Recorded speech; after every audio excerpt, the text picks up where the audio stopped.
Preview. Atlanta, Democrats are preparing for what many believe will be the party's largest presidential field in decades in 2020. But at the premier annual progressive gathering on the political calendar, signs of the crowded primary to come are nowhere to be seen. Just one potential candidate, Massachusetts Sen. Elizabeth Warren, is scheduled to speak at the three-day Netroots Nation event. Beyond that, there's almost no presence from the many prospective presidential candidates who are already building up their political teams and making moves to run. Story continued below. Instead, the elected officials and formal presenters in the main ballroom are focused on ideology, the need to be unapologetically progressive in 2018. To them, voting rights, climate change and healthcare take precedence over a presidential race that is more than 3 years away. The question of alleged Trump campaign collusion with Russia looms especially large here. In the hallways and on side panels, activists and organizers are resisting the guidance of party leaders who worry about overplaying the Russia issue at the expense of others that may matter more to voters. The message from the grassroots: we're not going to stop talking about President Donald Trump and Russia. Not only is it a false choice, it's a really limited choice, said Democracy for America Executive Director Charles Chamberlain of the common refrain that Democratic candidates and groups ought to focus on issues like healthcare rather than the investigations. I get it when people are frustrated when they feel like all they're hearing is, Russia, Russia, Russia, but it actually isn't a distraction, it's actually critical for our democracy. In any case, it's not a debate that top Democratic presidential prospects are eager to get involved in. Some said they couldn't attend the event this year because their invitations arrived at a time when it was unclear whether the Senate would be in session. Others were wary of protesters like the Black Lives Matter activists who interrupted then-presidential candidates Bernie Sanders and Martin O'Malley at 2015's event, according to multiple Democrats aligned with potential White House contenders. The divide over the party's approach to Russia was apparent from the public speeches and statements of the elected officials who did attend.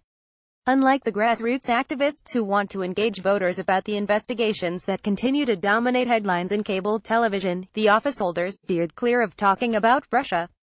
There's a different Trump scandal or controversy almost daily, but the only thing that's consistently dominated the news these last 8 months is Russia's, said Shripal Shah, a vice president of the Democratic opposition research group American Bridge. As a party, we have to figure out the best way to message the issue. It's not going anywhere, and we can't afford to ignore it.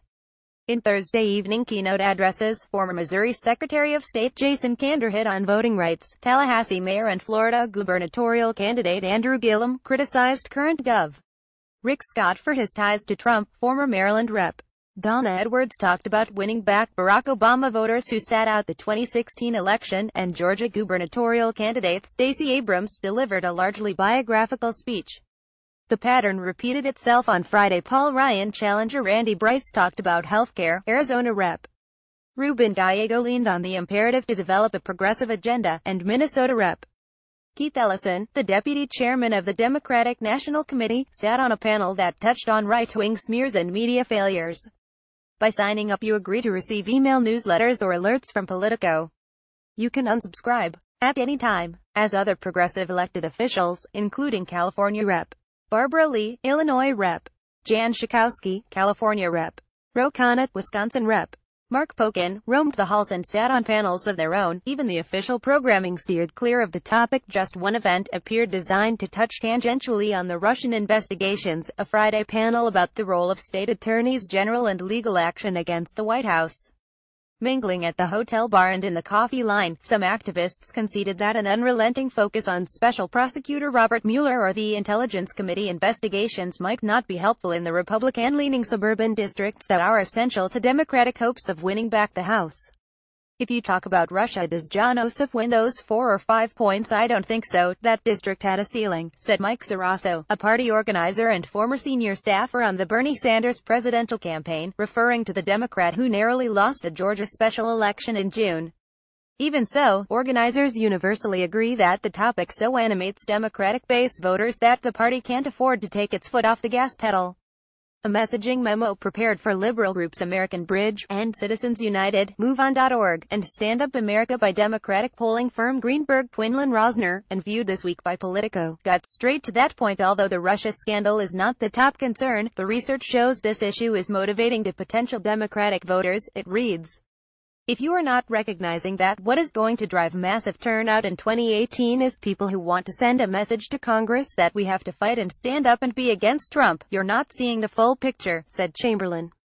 The memo, aiming to provide some guidance, encouraged campaigns to stress the national security implications of Trump's potential ties to Russia. Voters, particularly swing voters, are sensitive to the scandal's national security implications, reads the memo, which was based off polling in a wide range of primarily Republican-held House districts and a series of focus groups. The document reflects a growing wish, particularly among those who are dealing with donors, for a framework for talking about the topic and issues related to it, such as impeachment. Look, at the end of the day, it's an issue. Our democracy was corrupted by a foreign power, and we should never allow that to happen. But just because you're talking about it doesn't mean you're avoiding other issues that are just as important, like economic issues, said Gallego, fresh off his Friday speech that steered clear of the investigations.